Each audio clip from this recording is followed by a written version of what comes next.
Welcome back, folks. Thanks for joining Tobias and myself as we walk you through querying SQL Server 2012 and trying to show you some cool little tips and tricks for getting the most out of your databases in SQL Server 2012. We're going to move into another module here. It's going to be talking about aggregating or grouping and aggregating data. We've gone through some pretty much some fundamentals, some basic information about SQL Server, try to again, level the playing field. We've introduced some of the advanced select statements. We talked about SQL Server data types in the previous module and the importance of those as you're creating your objects and understanding how they're going to be used. What we're going to do now is looking at aggregating aggregate functions. I call them aggravating because sometimes they can be that way. And as well as grouping by or group by and having clauses. We'll talk about subqueries, both all the self-contained, correlated exists, and we'll take a look at a view, creating a view, and we'll look at some of these tables. We've had some questions on inline tables and some derived tables. We'll talk about that in this section as well. So we're going to head right on into that and have a conversation to begin with on aggregate functions. And there's three categories of these functions. There's the common ones that we'll see, like the sum and the min, the max, the average, the count. We have some of these statistical ones, and for Friday the 13th, I'm glad I was able to say that. Standard deviation, for instance, and we have the var, the varp, and we have some other ones like grouping and grouping ID that are available for us as well. So we have these categories of aggregate functions that we have available to us. If we begin working with aggregate functions, they return a scalar value with no column name. They're going to ignore nulls most of the time with the exception of the count.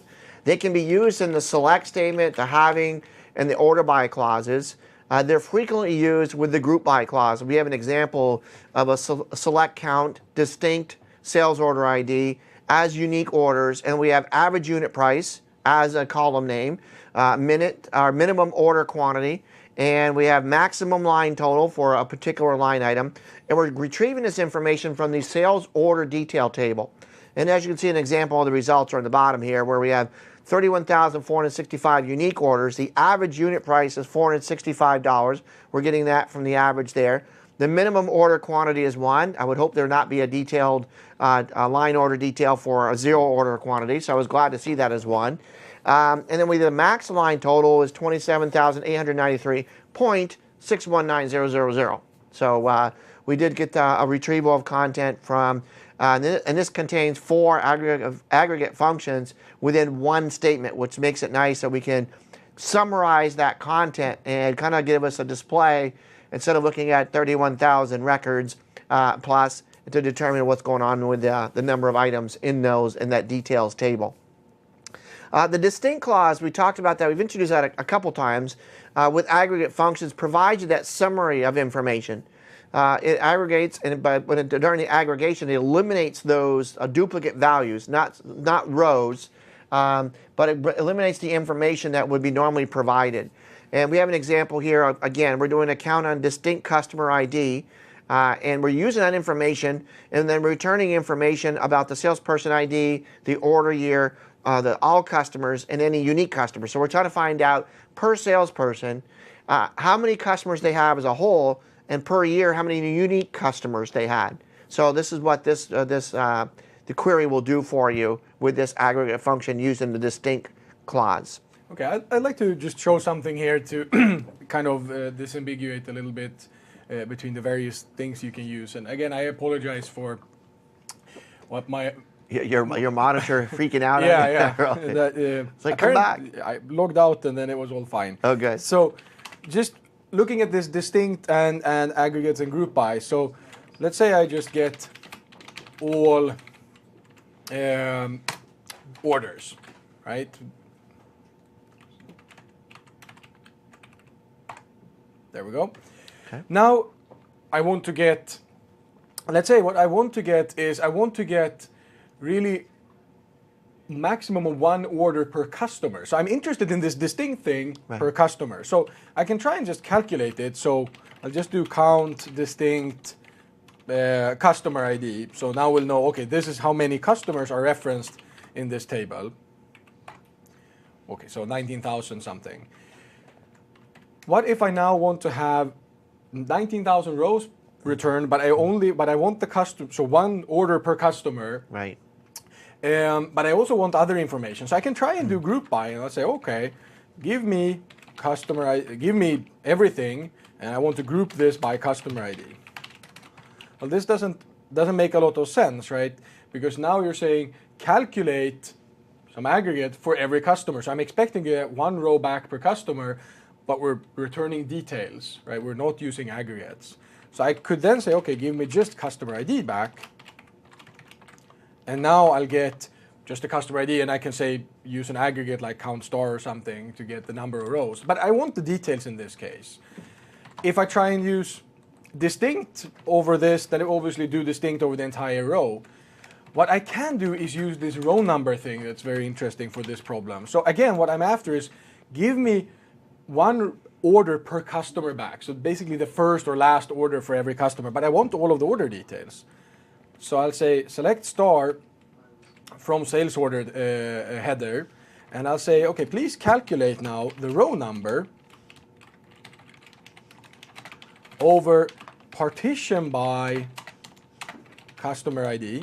So basically start counting again when it's a new customer ID, and order by, let's say I want the newest orders first. So I want the latest order for the customer as row number.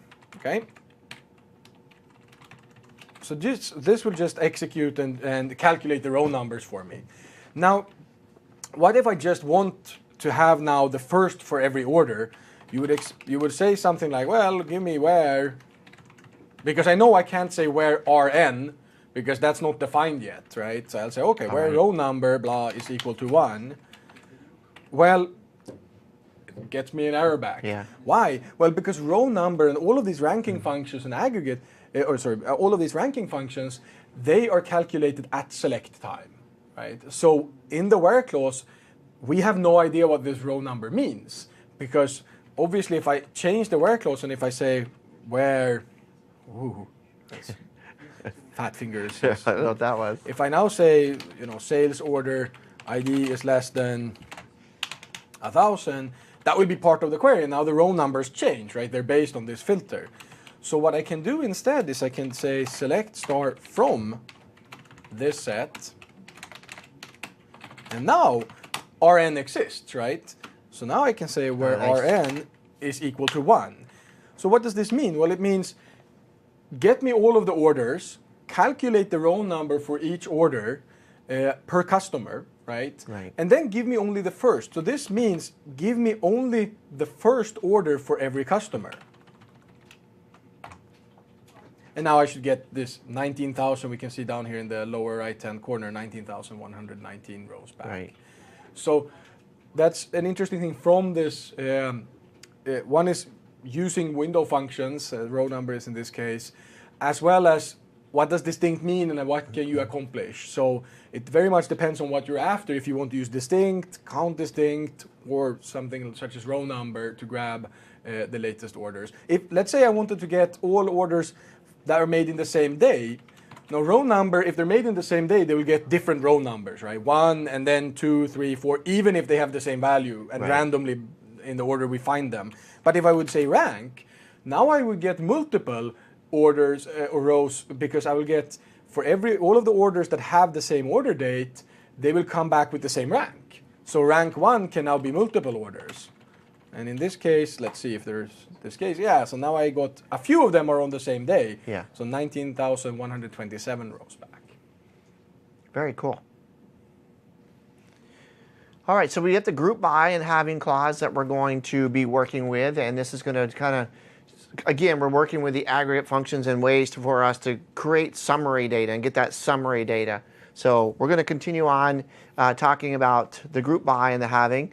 Having select and order by they must return a single value per group. All columns in the select, having, and order by have to appear in the group by clause. So you have to be aware of that. If you're going to use a column in the group by clause, if you're going to use a column in the group by clause, it has to appear in the select, having, or order by. So if it has to be have appeared up there already. With the logic order, we've gone through this already. We've seen this a couple times, and how the statement is actually processed, the from, then the where, the group by, the having, back up to the select, and then the order by being last. It's very, very important for you to understand that. If you're using the group by, all the subsequent phases operate on that groups, not the source row. So it's going to work on the group information, and that's why that order is important to understand here. This one here is actually just getting a count. It's going to display it as a count as the header for it, and we're going to group by customer ID. So we're trying to see how many customers that we have. We're going to group by customer ID, and then the second statement here. The aggregate function is going to refer to any columns, not just those in the group by clause. So we're going to select product ID, max order quantity as the largest order. So when we run this, we're going to group it by product ID. So for each product ID, we're going to see the maximum number of items ordered per product. So this allows us to use that max aggregate function to be able to return that content to us. The having clause provides a search condition that every group in the group by clause must meet, and it's is processed after the group by. So what we're going to do is we're going to select customer ID, and we're going to do a count as count orders from the sales order header table. We're going to group by customer ID, and then we're going to say, oh, all those that are grouped by customer ID, once that group is created for each customer ID, having a count greater than 10. So if we have less than 10, we don't want to really see much about that customer. We want to see only those items that are returned to us, those rows that are returned to us when they're in those groups that are greater than 10. So we'll do a count on those customer IDs that are returned to us, and then we'll return the result set with those items that have more than 10 in that count return, the count orders field to be more specific here. If I want to compare, so we've talked that the having and the where are similar, but I want to compare the two. The where filters rows before the groups are created. The having filters the rows, which controls how the groups are going to be passed to the next logical phase. So if we look at this, we're going to use a count expression in the having clause, and this is going to be useful to really provide a solution for common business problems, because this is going to show only customers that have placed more than one order. So in this case here, we're doing a select customer ID. We're going to do a count on that from the sales customer as customer, and then we're going to join that table, and we're going to join that table to the sales order header, and we're going to give it a table name, an alias, and then we're going to group by customer ID. But then we want to only see the content where a customer has placed. We're going to see content from multiple columns, but we're going to see only the rows returned to us where a customer has more than one order that's been placed. So it's going to give us a situation to find out who our repeat customers are. We could even take it up a notch and say having the have count with more than or equal to 10 customers. So again, we're trying to see maybe at this point who our more popular customers are, or busier customers are, and we'll get that information returned to us by taking advantage of some of these statements that we're showing here. So the group by and having clause, is there another, we kind of just did that one. Is there another demo on the group by and having we want to take a peek at? That was the last one. It's pretty cool. If there's anything specific that you wanted to show us. If not, we'll just move on. No, I think we're fine. Okay, we're good. All right. Let's talk subqueries. Subqueries could often be a little bit confusing because you're looking at a query within a query. So with the subqueries, we have to be careful and aware of how they work, and there's a few different flavors of subqueries that we have associated with this. So they're really nested queries, or as I mentioned, queries within queries. The results from the nested query are passed to the outer query. So the inner query acts like an expression that's going to be returned and used by the outer query. The subqueries can be self-contained or correlated, where self-contained has no dependency on the outer query. The correlated subqueries depend on the values from the outer queries. Subqueries can be either scalar, multi-valued, or table valued.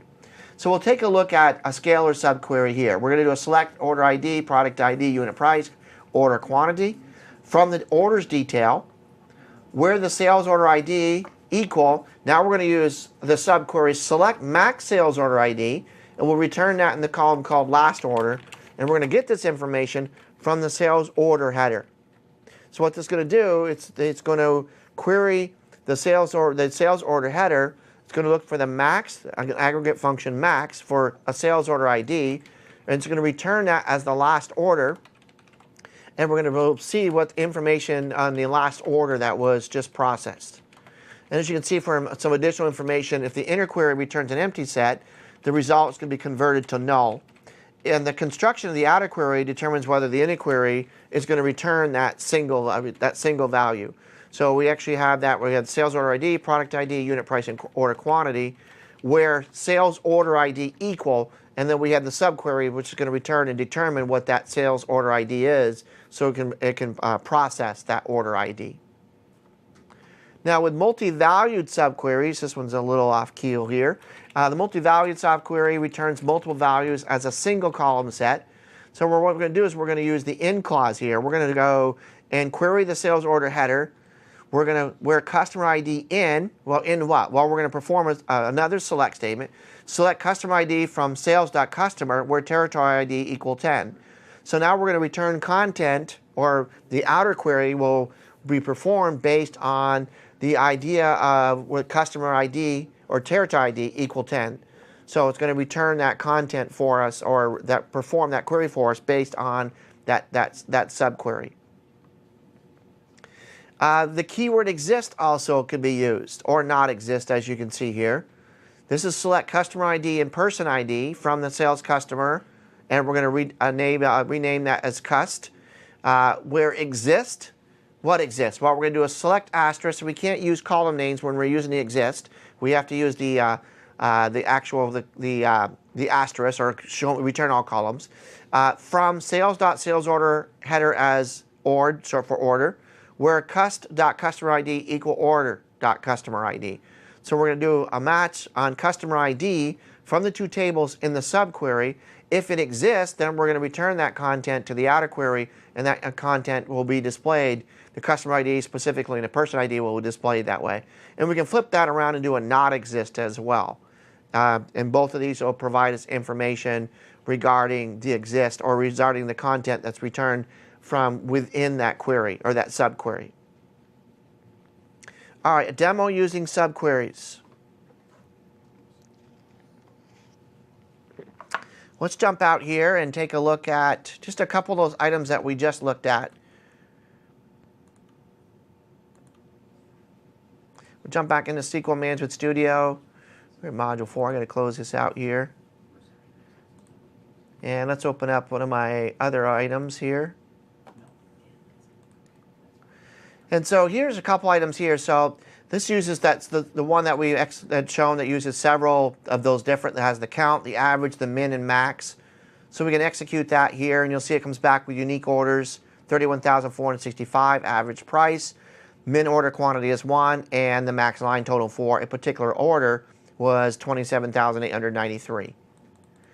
This one will return all customers and unique customers for a salesperson. We saw the text for it, or the command for it. I just want to execute it so you see the results for it. So salesperson ID, we have a few null values, but salesperson ID 274 in the year 2007 had 14 customers, 13 of them were unique. 2006 had 20 customers, all of them were unique. And same with 2008 and 2005. And again, we ordered these by salesperson ID, so we can see how each salesperson is doing. This here shows us a count of all customers and then sorts them by salesperson. So we'll execute that. Here's the salesperson ID. So salesperson ID 274 has 48 total customers. 275 has 450 total customers. So this kind of gives us a quick count on how our salesperson people are doing, and we can compare that to taking a look at the number of customers that they have. Here's the group by and the having clause that we saw an example of.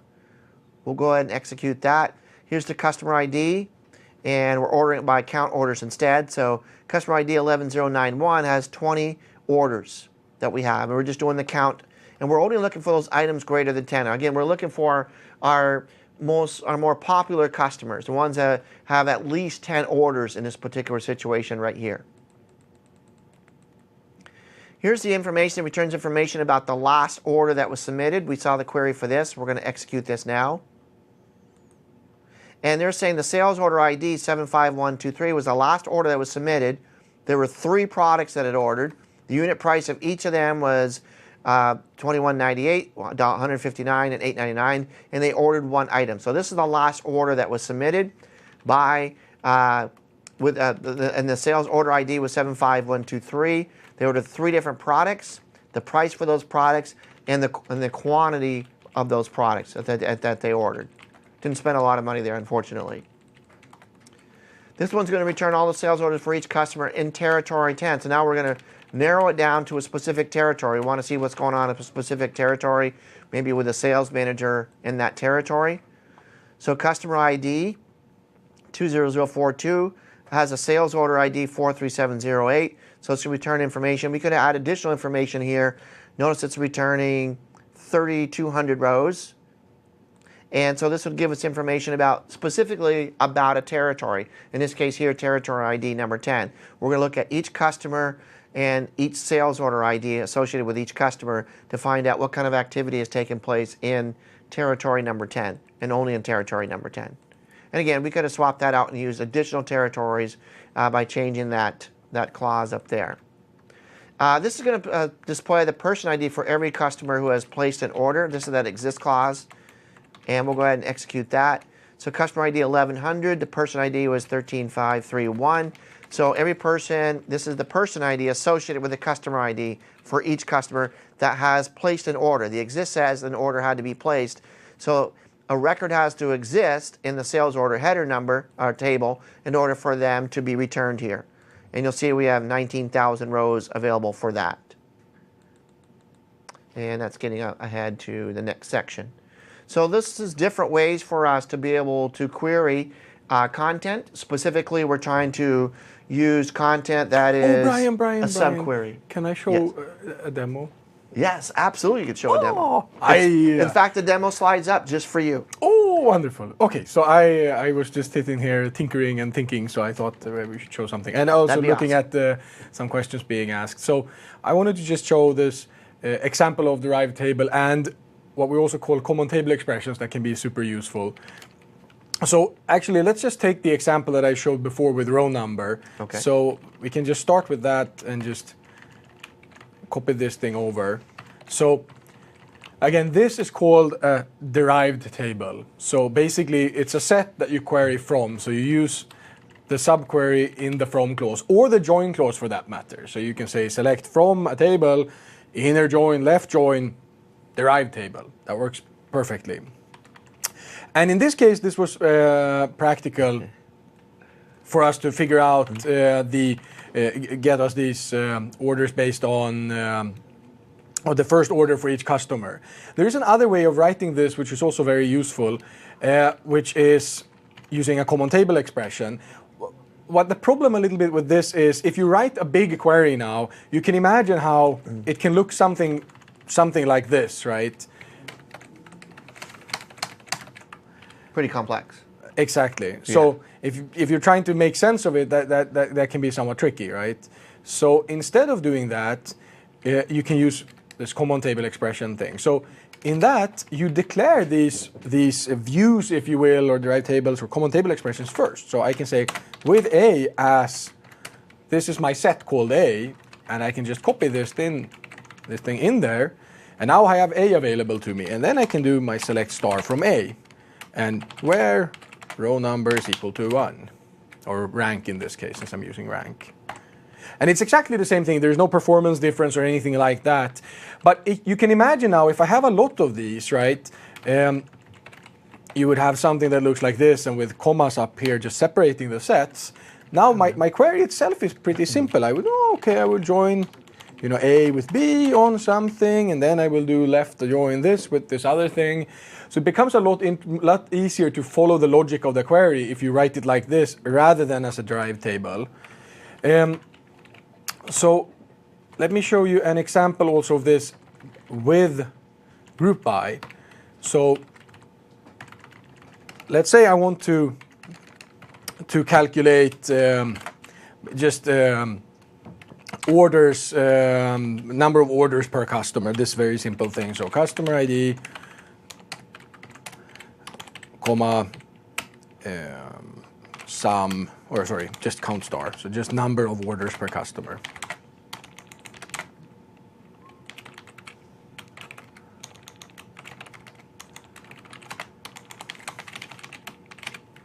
Sales order header, group by customer ID. Okay, so I have this query. Now let's say I want to do something actually a little bit different. Instead of using customer ID, I would like these grouped by a calculation instead. So let's tie these together. So this is something I typically do, so I often forget what the columns are, so I can just do this, and now I'll easily find the columns. So let's say we say, okay, status 5 is okay, and all other statuses are not okay. So in that case, I'll say something like case when status is equal to 5, then I want to return okay, else I'll say not okay. Okay? End as status. And since this is a group by, I now need to go and group by exactly this full clause, right? So I need to put that there as well, because again, this column alias status isn't available in the group by clause because this is really what we're typing, right? Logically, we're starting from, then comes group by, and then select. So I'll go and execute this. And you can see it works nice. Well, okay, we don't have anything. Not this status seems super useful, so let's not use that. Let's use revision number instead, just for the example.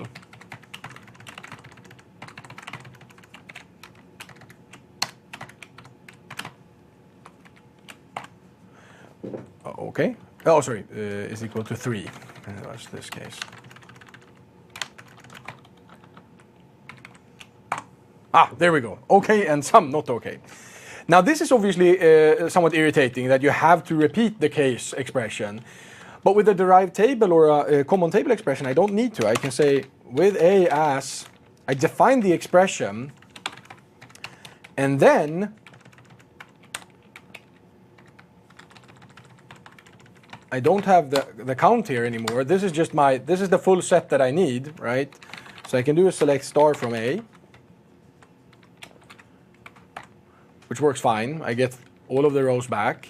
And now, obviously now, status is a normal column, right? So now I can just say, okay, from A, group by status, and I would like to get this status, and I want the count. And now this works fine, right? So these common table expressions or derived tables can greatly help you simplify your queries. Now you may ask, ooh, isn't this less performant because clearly we'll generate this full set and then you'll go ahead and basically do the calculation on top of this. So what we do in the query optimization is one of the big first steps we do is flatten the query. So it's not always the case, but typically, however you write it through a view, derived table, common table expression, when it hits the query optimizer, it's just like the flat query that you would have written directly against the table with none of these. So they shouldn't actually affect performance. All right, excellent. Thanks very much, Tobias, for explaining that for us. We're going to talk about some table functions and focus just on some of the details on using table functions. We're going to begin by talking about a simple view, and this is very simple. And remember, a view is not an object that's stored in a database. It's really an object that, it's a query object. So when I go out and execute a select statement against a view, it's actually grabbing the information or retrieving the information from underlying tables through this view. So we're going to create a view called human resource.employee list as we're going to select 4 rows or 4 columns from the human resources.employee, and then we can turn around and do a select asterisk from that employee list. So now I've got a view and I can restrict the view. So I may have 15, 20 columns in the employee list, and there's probably only 4 or 5 I want some individuals to see. Well, what I can do is create a view, give them permission to access the view, and the view will only return that content to them, or those 4 rows that they have permissions that are displayed in the view that they have permissions to see. Now, this is showing an example of creating a view with just one underlying table. You can actually create a view with multiple underlying tables. We could use a join statement and get information from the employee list and the employee address list if we wanted to. Or employee list, we want to see how many employees are also customers that bought some of our product. So we can actually use a join statement here to make this a little bit more complex. But this view here is just going to take 4 columns from our employee table and create a view of them. Now I can give permissions to individuals to access the view without giving them permissions to access the other columns within that underlying table. And again, I could add additional columns from other tables to ensure that my users are able to see additional content in this view. And again, they're not stored. It's not stored as an object. It's more of a query object here. The table valued functions are created by administrators and developers. We can create a name of function using the create function here. We're creating a function here for a line total. We're going to pass a parameter called sales order ID. Notice that what's unique about this, it returns a type called table. So instead of a scalar function or a value or a group of values be returned, it actually returns a table. And then it uses this as return, and there's a select statement in there, and it's going to actually use the cast to do a conversion, and then it's going to create a field as decimal 8,2, and it's going to grab the information from sales order detail, where the sales order ID equal the pass variable, whatever we passed in for the sales order ID. So it's going to match it up. It's going to execute or perform this function based on the sales order ID and compare that in that where clause to perform that function. Derived tables are named query expressions created with an outer select statement. I think we just saw a good idea of those. Derived tables must have an alias, have names for all columns. Every column has to have a name. Have unique names for every column. Are not used in an order by clause and cannot be referred to multiple times in the same query. So a few ideas about how derived tables are used. They may be internal or external aliases or use internal or external aliases. They may refer to parameters and or variables, and they may be nested within other derived tables.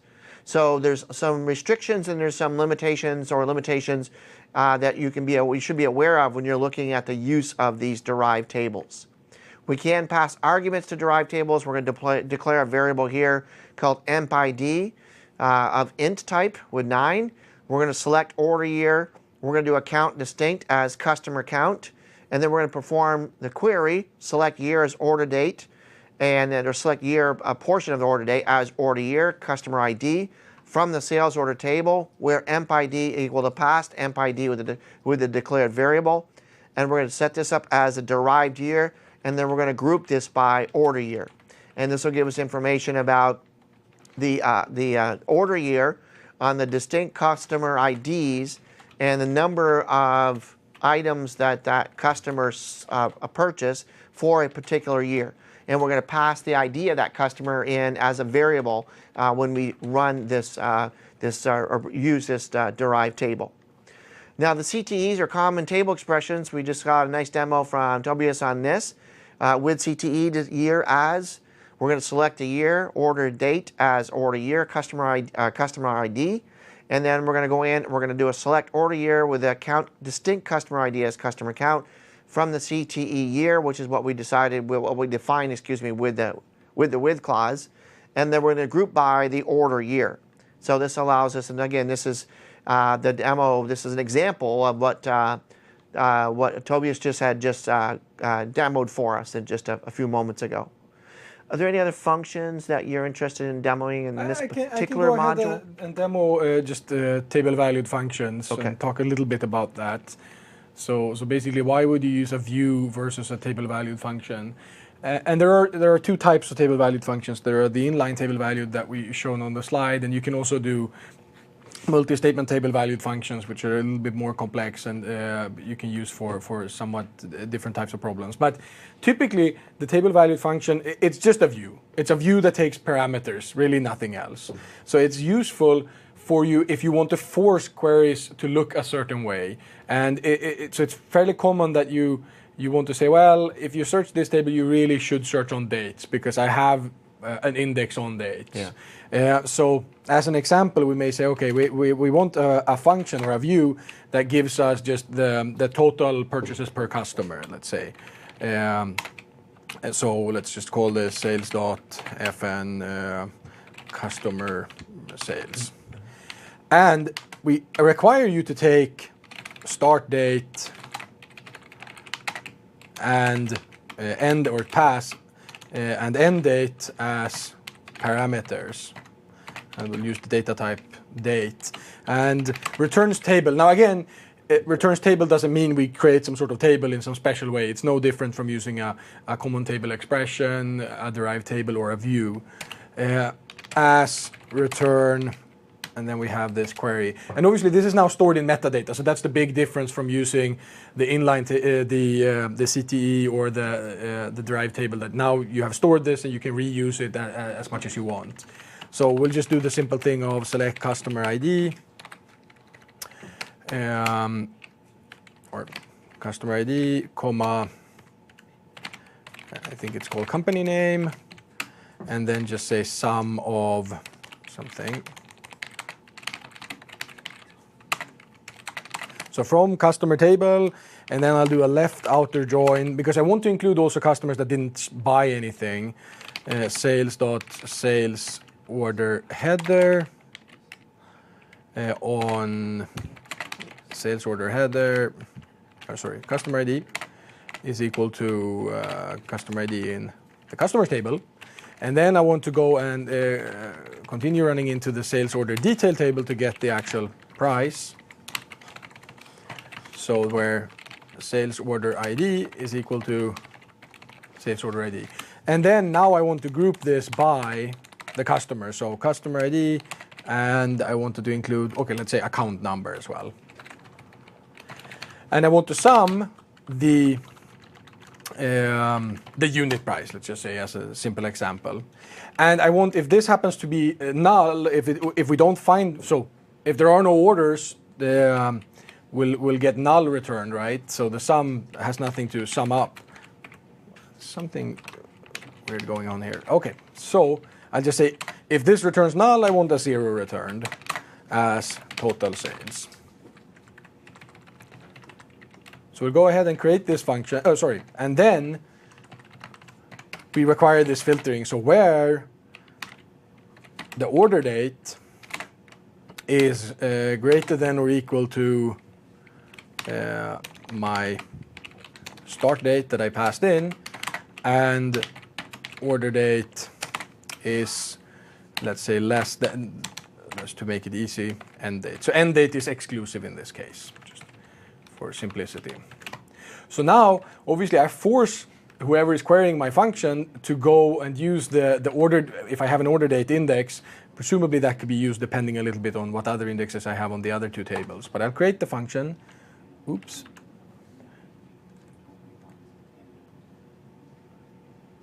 Some unit price.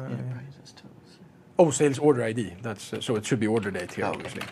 That's hard to compare an integer with the date.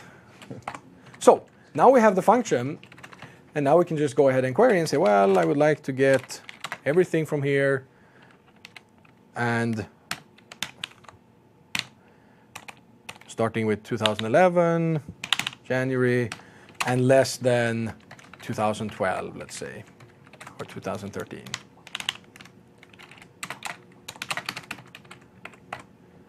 And there's nothing there, so let's go further back. There we go. So just an example of using an inline table valued function. How many keyboards do you go through in a week, a month? Well, I see that one smoking already. It's only been a few hours. The big problem here is, someone asked about, it's not integrated, it's a separate keyboard.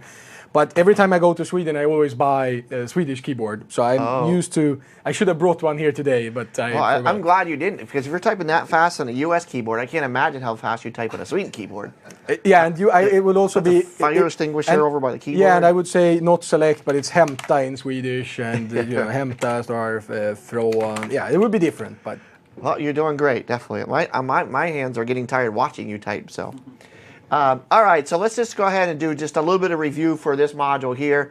We introduced three of the common built-in aggregate function categories: the common, the statistical, and then the other category. We saw a demo on several of these as we went through, especially under the common ones and on the other column. So we went through and saw some of these examples of these. We also talked about more detail on the distinct clause. We saw some information in detail about the group by and the having clause, and we got some really good information on the demos when we did the scalar subqueries and the multi-valued subqueries. And then Tobias rocked with the table valued functions and the CTEs and the derived tables. Had some great some demonstrations on those as well. So, and we also get to peek at how to create a function, one of those table value functions, and how can we use the return type of a table, which is unique for something that we're in comparison to what we normally use. So this is going to wrap up Module 4, and what we're going to do now is take a meal break. So here in Washington, it is it's about 11:45, so we'll return at about an hour from now. So we're going to take 60 minutes, depending on what time zone you are in the world. 60 minutes, roughly 60 minutes, 45 minutes past the next hour, but wherever you may be. Wherever you are, it's still 60 minutes, right? It's still 60 minutes no matter where you are. So it doesn't matter where you are. It's always 60 minutes. So I don't know what the time frame is going to be on your clock, but it's not 60 minutes in Fahrenheit, or there's something. No, it's not okay. that way. Just checking. No. This always confuses me. Yeah, regular time, thank goodness. So, all right, so eat up, drink up, recharge for this afternoon, or the remaining modules that we have, because it may not be afternoon for you. We'll be back in about 60 minutes, 45 minutes past the next hour, and we'll continue on with our discussion. We still have 4 great modules left for us to discuss this later on today, and we look forward to seeing you back here in about 60 minutes. Thanks for joining us. Thank you.